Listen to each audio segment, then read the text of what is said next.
So this video is on how to not waste the next 20 years of your life. If you are a guy who's a high performer, you're driven, you're ambitious, but you sometimes maybe think, am I actually on the right path in life? Am I going to a place that's really going to make me happy and fulfilled down the line when I hit all these big goals? Then this one's for you. Now, one thing I see with a lot of my kind of high performer and entrepreneur clients is they're usually very focused and they know exactly where they're going, and they've been on a path in their career with their business for many years and achieving some really awesome things. But one thing that they rarely do until they step into my office or come to a retreat or something like that is stop and question and say, well, where am I actually going and why and what's actually underneath it? And there's even other guys who come in who've already sold companies and made millions and, you know, had the big exit and actually are unfulfilled and unhappy. And they say, well, I thought all this was going to make me happy. So in this video, what I really want to do is help you get clear on where you're going and what's really driving you to get there. And if needed, to help you course correct slightly so you make sure that where you end up in 20 years time is exactly where you want to be. Okay, so here is you. Imagine you're driving your car down the highway. Okay, so you're on your way, going somewhere, and you've been on this road for quite a while. Now, up ahead, you start to notice there's actually a bit of a fork in the road that has emerged, okay? So you can see that there's actually two different directions that you can take. This video is kind of the crossroads, the fork in the road, just here. Okay, so this video is coming in at this moment to help you decide, do you want to continue on the path that you've been going on, kind of without questioning it for many years?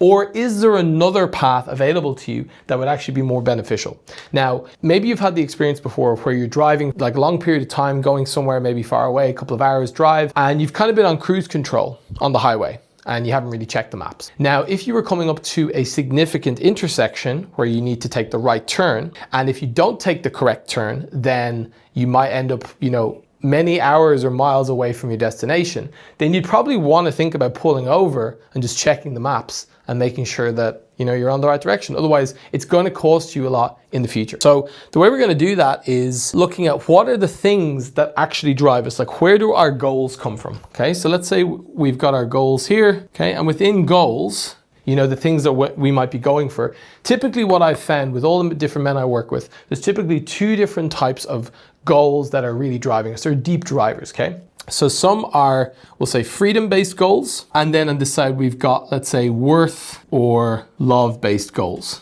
which sounds a bit abstract, okay? But typically when we go down the levels, we can typically draw most, you know, surface level goals that we're setting back to one of these two things. It's either freedom or worth and love. Okay, so some examples of that might be, you know, financial freedom. So I make so much money that no one can ever tell me what to do. Great. An example over here might be being liked and accepted by peer groups. So I become really successful, then people like me. It could be locational freedom. So I can live where I want. No one, you know, I'm not tied to one place. I'm not stuck in the city. I'm not stuck with a mortgage. I can travel. I can live a, you know, freedom-based lifestyle. Worth and love could be attract a great partner. If I'm really successful, then I'll find a really great partner. That's the best potential partner I could attract. On this side, we could have independence. So this could be, I'm my own boss. No one ever tells me what to do.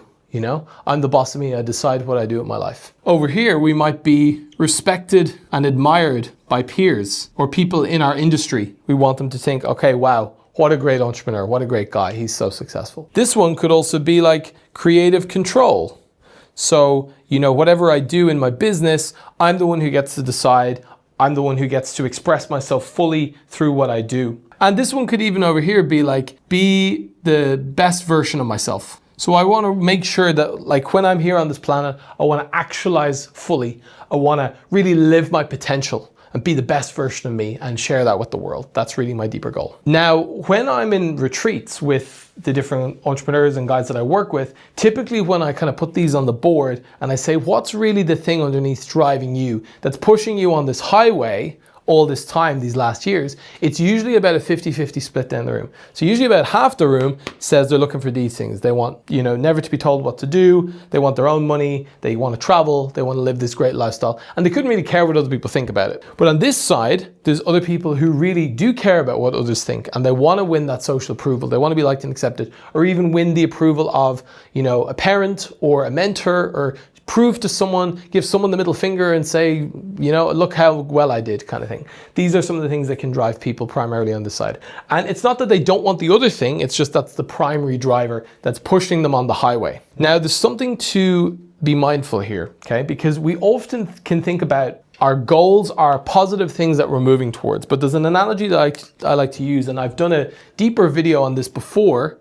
And the example I use is we've got like this mouse who's been starved and put in this tube, and then they put in at the top of the tube the smell of cheese. Okay, so they put the cheese smell in and measure how hard it runs. And it runs kind of hard. But then at the other side, they put in the smell of a cat. So on the other side, there's a cat smell, and the mouse runs way harder away, like 5 times harder away from the cat than it does when it was only the cheese. So the idea is that we are driven by reward and by goals and by motivation, but we're often actually driven by the inverse of the goals, or the opposite of the goal that we think we're chasing towards. So let's look at it this way.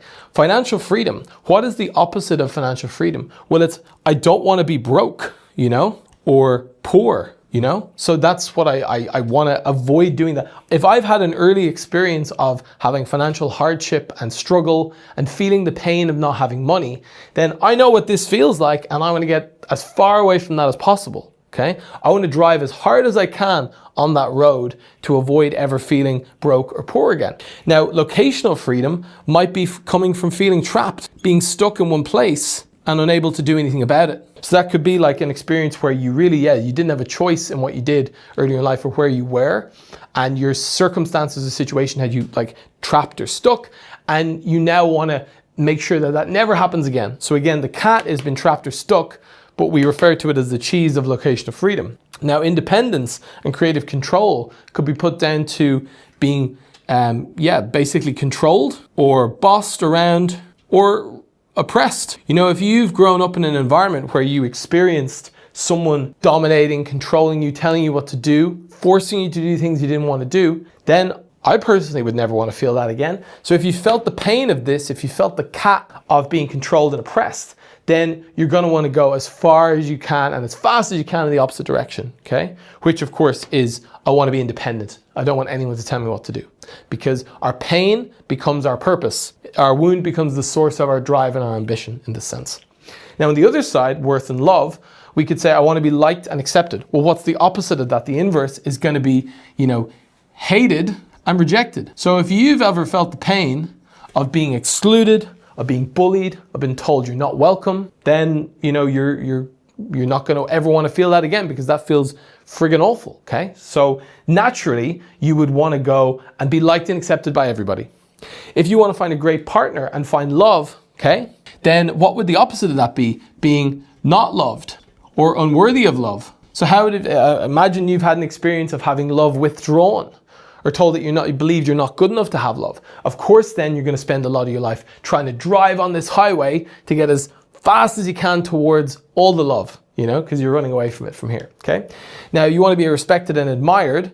Again, we might say, you know, you're disrespected, or you're kind of considered, weak, untalented. So if you've ever had the experience of being, you know, mocked or shamed for not being smart or not being good enough or not fitting in, then usually the guys who come from those kind of backgrounds, who maybe had a tough earlier start in education or with school or with friend groups, they want to prove to everyone that they are really great and they are really talented, okay? And that they're not weak. So they're going to try to get the respect and admiration of all the people. And then finally, if you're going out there saying, I want to be the best version of me, I want to prove how good I am and what I can achieve in the world, okay? There's one side of that that's great, but there's often a side of it that is actually driven by the fear. Now, the opposite of being the best version of me is, what if I am bad? Or what if I am actually unworthy at my core? This is like a very deep core thing of like, maybe I don't deserve to be here. So the opposite is, let me do so many amazing, great things in the world that no one could ever question it. That's the cat.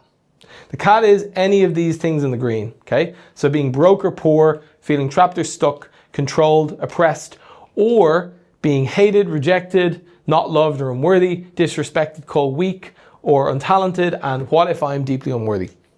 Now, when we look at these, and when you kind of zoom into these, there's probably, as I read these out or have gone through them, there's probably one or two of these that really stand out and you go, oh, you kind of feel it in the gut, kind of hits you hard. And that's good data, because that's the kind of thing that's going to show you what's actually driving you. Now let's come back to our highway here. We're at the fork in the road. This video is the thing that's making you pull over and check Google Maps for a sec. Because up until now, you have been driven by one or maybe a few of these things without realizing. And there's nothing wrong with that, because these can be great rocket fuel. But at some point we need to recognize that, like burning heavy diesel, especially these days, oil prices, it has a big cost, okay? And ideally, if there was a way to run on a fuel that was more regenerative and supportive and cheaper and easier to run, then we'd like to do that as we go off on our journey on the highway. Now, here's the thing. Some guys are gonna just keep living their life, and they're gonna spend the next 20 years just driving on a highway and calling it ambition, calling it drive, calling it chasing their goals. But ultimately, underneath, it really has been driven by one or a few of these things. So the work that I like to do, and that I recommend that you do as well, and that's what we're doing in this video, is to pull over the car and say, okay, which one of these is actually running me, which you may already have an idea about. And so the next question we would ask is, well, what do I do about it? What can I do next? So here's the thing about changing this. There's two things we need to acknowledge here. The first one is that many guys, first of all, think and believe that hitting these goals and achieving these things and driving on whatever highway they've been on is going to make them happy. And once they get there, then everything will be okay. Once they get to this magical location in the distance, then all their problems will be solved. And all these things that they were running from, they'll say, well, that was just great fuel that got me there. Look what I achieved as a result. However, I know this from the dozens of multimillionaire post-exit entrepreneurs that come into my office and my retreats. And you can also look at any celebrity, like you can look at like the likes of Jim Carrey and stuff, who openly talk about achieving everything they ever wanted and more, and still being deeply miserable and unhappy. Otherwise, it wouldn't make sense why celebrities, famous people, they achieve everything that society tells them will make them happy, and they end up depressed, addicted to substances. Because if the end of that highway was actually carrying all the things like the end of the rainbow pot of gold, then why would that happen? It doesn't make sense. It doesn't match up. But most guys think, well, maybe for me it's different. Maybe if I get to the end of that road, then I'll be happy. And if you're watching this video up until this point, and you're even considering some of these topics, you know, and deep down, the part of you knows that it's probably not true. There's probably something else here, even though it's difficult to look at, because it forces you to question what's been driving me, and do I need to actually change my fuel source that's been pushing me all this time? The reason why this doesn't work, and the reason why all the rich and famous people still aren't deeply fulfilled or happy by default, because they got the thing, is because they're all been driven by this cat. They're all been driven by the fears, okay? Now, once you achieve the end of wherever you're going on this road, the cat is still right there behind you. It's still chasing you. It's still going to get you. And so this is the thing. At some point, the car is going to break down. It can't sustain running away from these fears forever. At some point, you will have to stop the car, and you will have to face some of these things. The choice is, as we sit at this fork in the road, do you want to just keep driving and wait until the engine blows up and then have to deal with it? Or do you want to pull over and intentionally take some time to process and release some of these deeper fears and let them go, so you can actually decide to go towards a destination that's truly aligned and that you know comes from the good place, and you don't waste the next 20 years just running from fears that were installed long before you even had conscious awareness of them, and that you think are going to bring you all these great things, but ultimately it's a never-ending game. You're never going to get there. And the second and last thing I want to say right now, because most guys agree when I tell them this, is like, okay, I see that I've been driven by these fears. I see that the cat is driving me. I don't want to waste the next 20 years. But Pete, if I get rid of these things, it's all I've ever known, Will I just become a fat, lazy shit on the couch and lose everything that I've ever built, And what I want to say here is something kind of controversial, but I want to explain this concept of Stockholm syndrome, okay? Now, Stockholm syndrome is when, typically it happens in the case of abuse, where someone captures someone and holds them captive and abuses them. And then at some point, the abusee, the person who's been held captive, starts to actually fall in love with and have sympathy for their captor. So this is pretty extreme cases. I think Joseph Fritzl is a typical case where, people can actually come and rescue people who've been held captive for years, and they will actually defend the person who's been abusing them all this time, because their psyche and their ego has to bend itself to make the reality make sense. Okay, so they're the ones who say they didn't mean it, they only meant the best for me, they love me and care about me, they're not a bad person. Okay, now what I want to suggest here, and this is going to sting a bit, right? Most guys that I meet are in some kind of Stockholm syndrome relationship with their inner critic, with these negative voices that are driving them, because they know it's not good for them. They might even be aware that they know they come from maybe a troubled or, emotional or traumatic background, and they have stuff from their past that they know is pushing them. They know it's probably not good for them. And yet they will fight to the death to defend these things, because they believe that the reality that they'll have without that part is even worse. Okay? This is where it gets a bit messed up. So by naming this, by calling this out, this Stockholm syndrome with your abuser, which is your inner critic, I want to suggest that there is a better way, because if someone was treating you and pushing you in the way that these fears and these deeper cats are pushing you, then you wouldn't take it for very long, I hope. Okay, so I want to suggest to you that there is a better way. And I know because I've lived it, and I've helped dozens of guys also transition their fuel source from this negative kind of abuser energy to a more positive inner coach generative energy. Okay, so how do we actually change this? How do we get through it? How do we make sure that we know which right road we're going on? It's a combination of two things. It's a combination, first of all, of at this fork in the road, okay, taking some time to really reflect and do some inner reflection and work on these deeper pieces, okay?